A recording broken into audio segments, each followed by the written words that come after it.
Okay, so about today, what did you think about the idea of organizing a seminar of this type? Do you think it makes sense?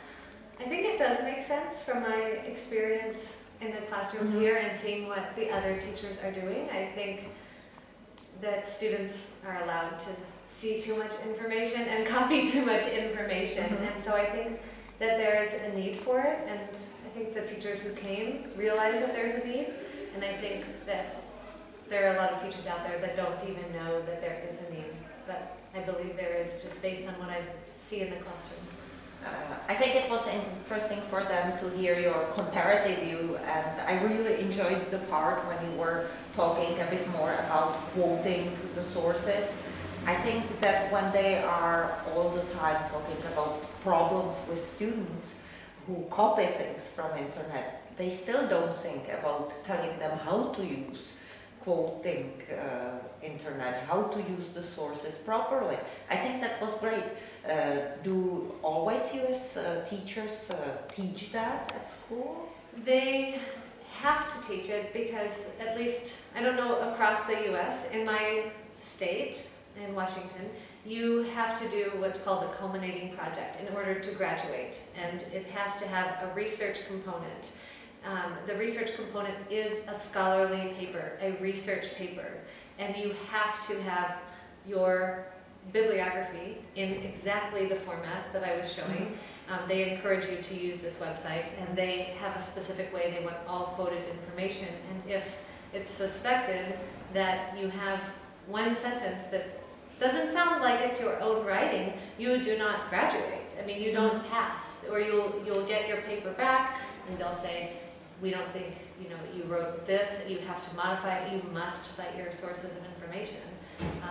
So at least they have to do this at the end of grade 12.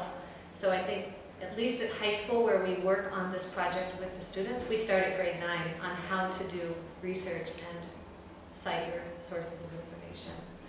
But they have to, like I said in the talk, you have to actually go through step by step and show them. You cannot just say, tell me where your information is from. That's not enough.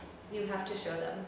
I fully agree, and this problem usually shows up at the university level, and still I'm afraid that many of the students are not taught how to do things properly from this point of view.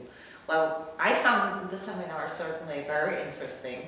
I hope that you had an opportunity to listen to your Czech colleagues as well. And maybe the last question about the kids. Do you think that they are very different in the States and in the Czech Republic from this point of view? From the use of from the use of technology and media, or is it very much comparable? I think that there are a lot of similarities. I think here, okay, if I take one example, the downloading of illegal music, for example, I think here students know that they're doing it, they know that it's illegal, and they don't think it's a big deal. In the United States, there are students who are doing it, and they know it's illegal, and they are afraid. They know it's wrong. And I think that that is a big difference. Here it just seems like that's just how you do it. And in the United States it's like, you're not going to tell somebody if you do it, and you sure hope you're not going to get, there's a lot, I think that's a big difference just with like the stealing of information. That there's a guilt and worry about it. Which would be present here if you were physically stealing.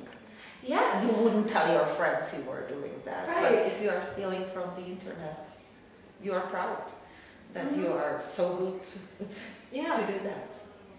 Well, thank you very much, and thank you for being at the seminar. Thanks.